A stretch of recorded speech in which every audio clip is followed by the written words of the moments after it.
Hey, Ming Tsai here with Simply Ming. Got a really classic dish today. We're starting with a Vesper. It's what James Bond 007 used to drink, shaken not stirred.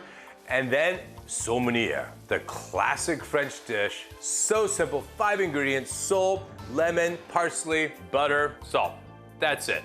Lastly, a vegan version of Saumonière using Napa cabbage and coconut butter.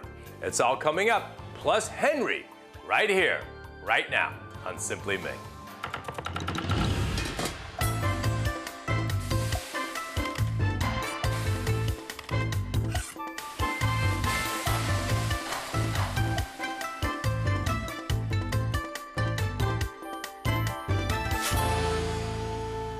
So, Vesper.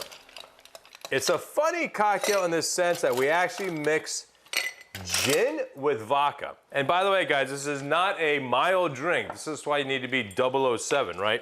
This is 3 ounces of a high-quality gin and 1 ounce of vodka. So it's a 4 ouncer. This is 1.5 ounces right there. All right. There's 3 ounces, okay? So this is a good, strong drink.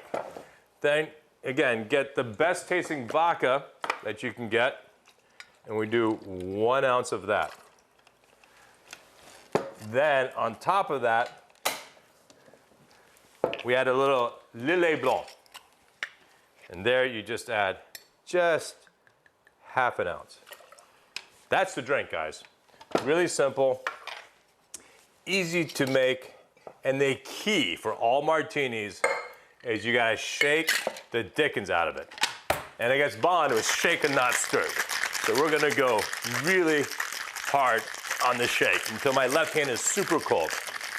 And what Henry's doing there is he's squeezing some fresh orange juice, and you're gonna do 3 parts of iced tea, which we have chilling in the fridge there, and then 1 part of your OJ.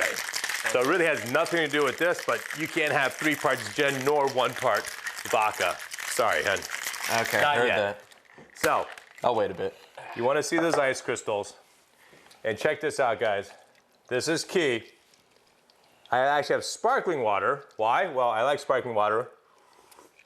But to pre-chill a martini glass, the bubbles of water really give you a nice frost. Look at that frost on this glass. All right? Then to this, we're going to take, I like to pour from the glass, and we're going to pour this right in. And you can see there's a little bit of ice crystals. And this is a big martini glass with a big pour. Then we're gonna just add just a little lemon flag. So I take the lemon, you don't want any of the white part. I give it a good twist, rub the rim, drop it in. Wow. Because this is so ice cold, I'm gonna cheers to you, Henry. And cheers to all of you. And then we're gonna make your drink. Sure thing. Oh, love it. High quality gin, high quality vodka. Vesper is awesome. So Henry, for your drink, fill this up with ice, sir. Can do. And what we're gonna do for Henry is we just have a brewed ice. This is a brewed black tea, nice and dark. It could be any tea. In my humble opinion, the darker the better, since we're adding orange juice to it. And Henry juiced fresh orange, which is by far the best way to go. That's perfect, sir. All right. Vesper, move aside. Pour a little of this. All right, Henry, add your juice on top of that. That's good. Take your time, juice your orange. Keep going, keep going.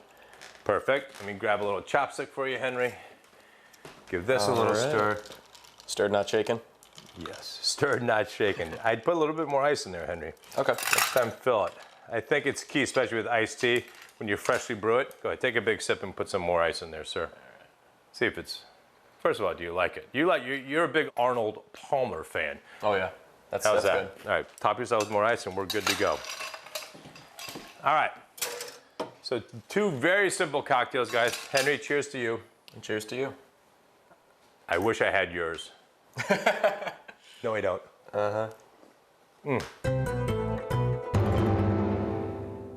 Saumonière. You have parsley, you have sole, all-purpose flour, everyone has, lemon, both the zest and the juice, and butter. That's it. Super classic, super easy to do. So let's take this off the tray, Henry. Lose the tray for me. So few ingredients. It's awesome. So Henry, I'm gonna have you take some parsley and shave it off like that, all right? And then you're gonna mince some parsley. And then I'm gonna just do a very simple, let me get a large plate here. We're just gonna season the fish up and then dredge it in all-purpose flour, right? Pretty simple. We're gonna take our sole, I'm gonna season it. Not super heavy, salt and pepper on both sides. Just kosher salt here, guys. See, some of these fillets are super, super thin, so you don't want it to, you don't want to over season, right? Being so thin, okay? Put that away, please, Hen. Mm-hmm. Then I'm going to put a little black pepper. In Chinese cuisine, this would be taboo. They don't want to see black because then it looks like the specks of the wok. So in Chinese cuisine, quite often we use white pepper, just for that reason alone. And the flavor of white pepper is different than black as well. I like the flavor of black pepper, and I don't mind the black specks because I know it's not from the wok. And you wanted me to finally chop this, right? Yes, sir. Mince it. Mince it. Another tip, by the way, when you buy fish, smell it. Give it a smell, Hen. What do you smell? Close to nothing. Close to nothing, A little bit of the sea. or the sea. Yeah. Exactly. It should smell like the sea. So when I go to my fishmonger and all these grocery stores, I still ask, hey, can I smell your fish, please? And not one person has ever hesitated to put it on parchment paper to let me smell it. If they hesitate, move on. Go to the next store, right? So then we're gonna take this and we're gonna do what's called dredging. So what I'm gonna do is take a second plate here. All right, that looks pretty good there, Hen. So as you can see, I really want to get flour everywhere on on the fillet, okay? So you take it and you really just pat it in. I'm not going for a thick coating, guys, right? If I wanted to do that, I'd paneer, which would be egg, flour, and then breadcrumb. That's not what we're going for. We're just going for very simple country cooking, just all-purpose flour. Everyone has AP in their household, right? The fillets are nice and wet, so the flour will stick.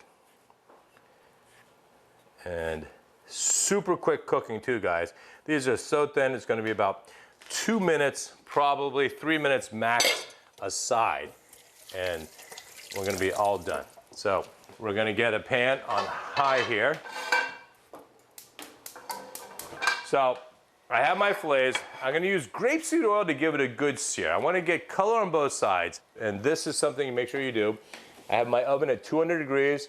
And I have a platter. It's not too hot, right? It's 200 degrees, but nice and warm. Because once I sear my fish, I want to make sure to keep it warm, make the sauce in the same pan, one pot cooking, and then boom, you dredge out on top, and we're good to go. All right? So the key here, grab a little grapeseed oil. I want to get this pan pretty hot, so I got to count at least a minute. I don't need to touch the pan to see if it's hot. I can feel if it's getting hot.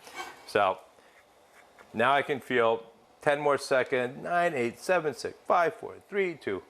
Metric units, if you're wondering, Henry. Those Sorry, are I'm metric American. seconds. All right, guys, check this out. Then you take your fillets. Got to have that little, see it's a little bubbling, a little sizzle. See how they shrink up a little bit? That's okay. All right, get this. Boom.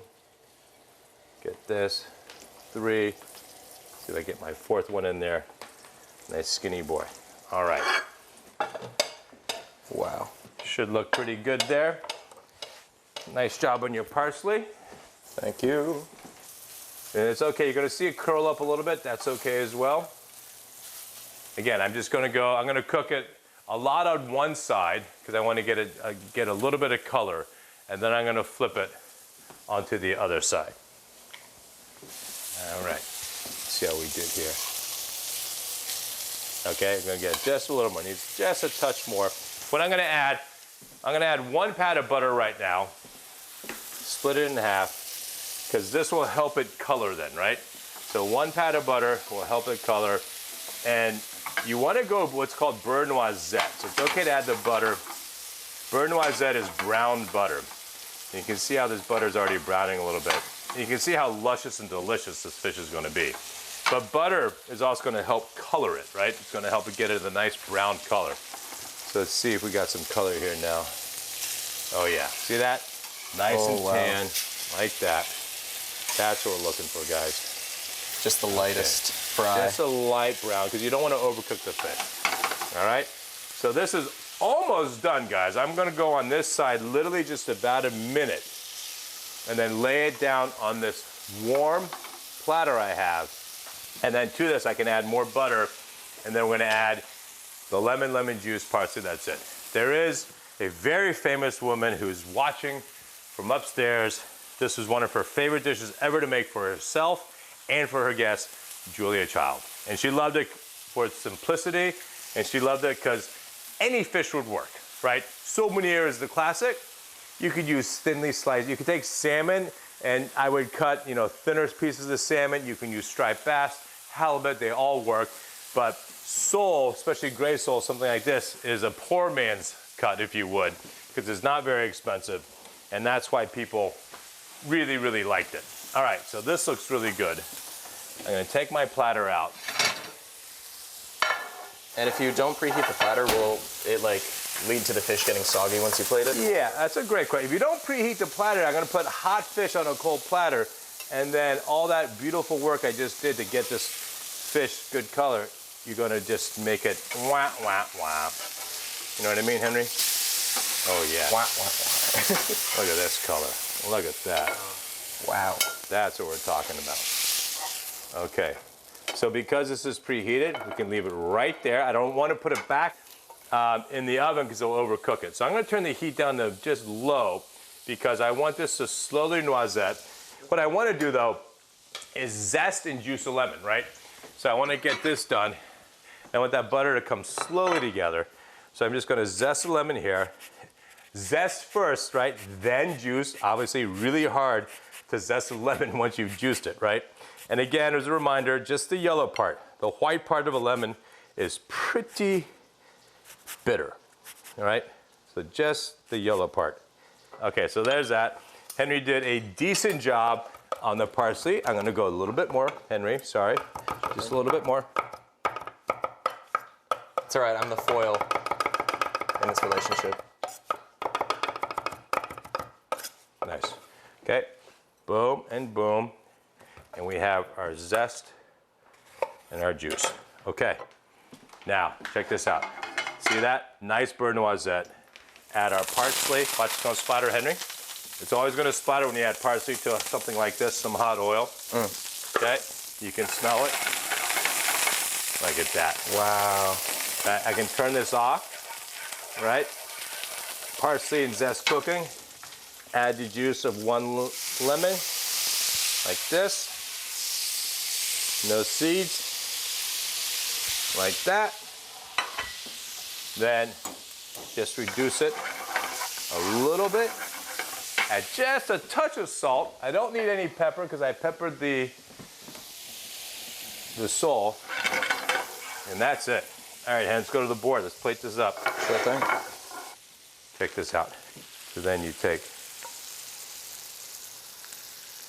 this beautiful beurre noisette with the parsley. It's almost like a, with the lemon juice. well, what's the term? Gremolata, is that it? Yeah, gremolata, it is. But look at that, guys. Look how good that looks. Oh, baby, oh, baby, oh. Henry, Wow. we usually don't taste till afterwards, but this is so, looking so good. I'm gonna try this little piece right here with this mini fork. Let's give this a try.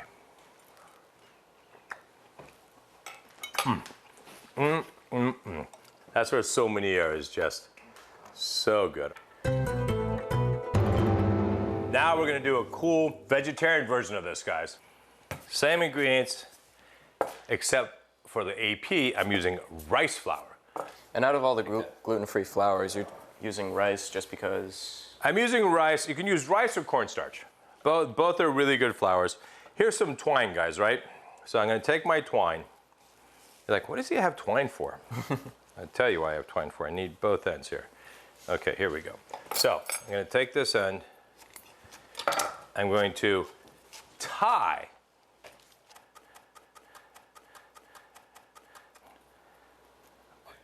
nice and tight, like this. Cut me another piece of long twine, please, Henry. Okay. Cut me another piece, please. All right, so there's one piece like that.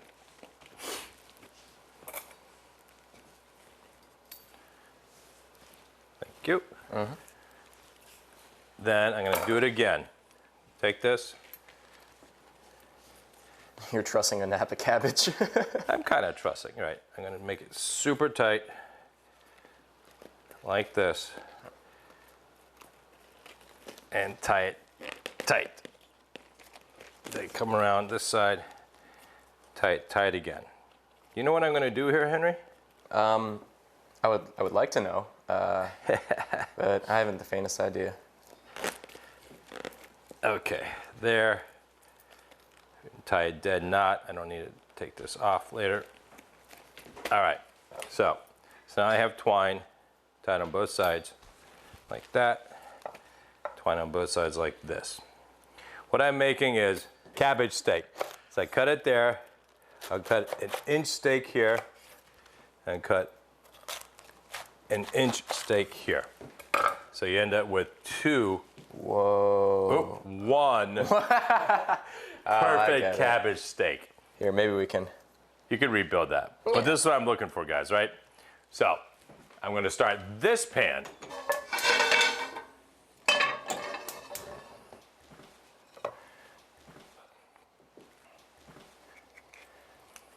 We're going to use grapeseed oil again.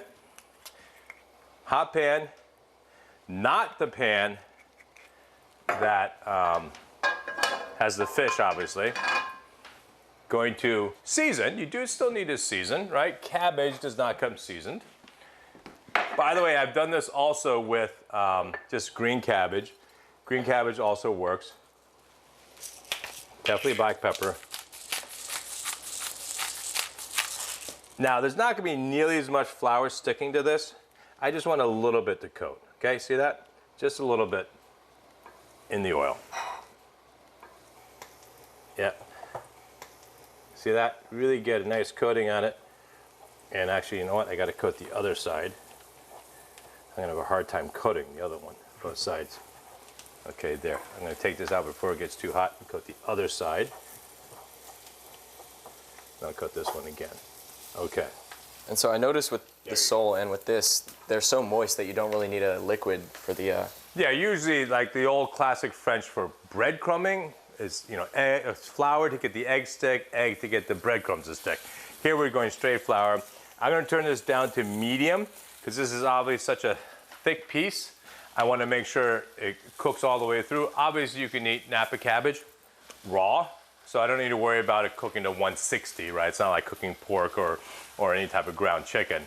But what you want to do is get a good color. So as it's cooking, I'm going to go ahead and add a little bit of this coconut butter, which I love. That will add a great little flavor to it, but also help it color a little bit faster. So here's some coconut butter that I'm going to add on both sides here. All right. Coconut butter is fantastic. It also has a really good flavor and will give the same type of color I was talking about with the regular butter. All right. You can actually smell it. Wow. Right, it smells awesome. All right. So we're going to move this around like that. I'm going to give that. We're going to just give this a couple more seconds. Let me see what this looks like here. Oh yeah, it's almost there. So we're going to let this go. I'm going to turn this back on high, give it a good color. And honestly, I have my oven here. I don't think I'm going to need it because I'm just going to get some good color. It's coming together. Oh yeah, so that's looking pretty good here. I'm going to flip this. Okay. And then I'm going to add a little bit more of the coconut butter on this side. All right. Now this one could get flipped as well. Oh yeah. Ooh, there we nice. go. So that's getting some good color there. See that? So you get the same kind of nice crusty color. Move this around. And I'm going to let this go for about 3 or 4 more minutes. Okay. So I did go a little overzealous. I did go King Grande on the size of this cut, but I love how it's coming together. All right. So again, here, just let this go. Move it around. Get that butter, soaking up the coconut butter. You can see how nice and crusty it got, right? So I'm going to go ahead and zest. Same thing. You can, I can show you. We're going to zest again. Lemon, so same deal. I can just zest right here. So same thing, guys. So now we're going to zest lemon. We have Henry's chopped parsley. We're going to add the lemon juice, the whole 9 yards. Now I can see this is getting colored now. It's going to turn down to medium just to finish cooking the cabbage. So there's my lemon zest. Let me grab my perfectly chopped parsley by Henry. Like that. Nice. All right. Look at those knife skills right there. Perfect. How's that cabbage looking there, Hen? It looks great. I don't know. You got to flip it. Let's see what it looks like again here on this side. Oh yeah. Look at that, right? That's Okay, nice. this I got to make sure. This you got to be a little careful. So use a spatula too. Oh yeah. Oh wow. Look at that. Okay, so now we're gonna add.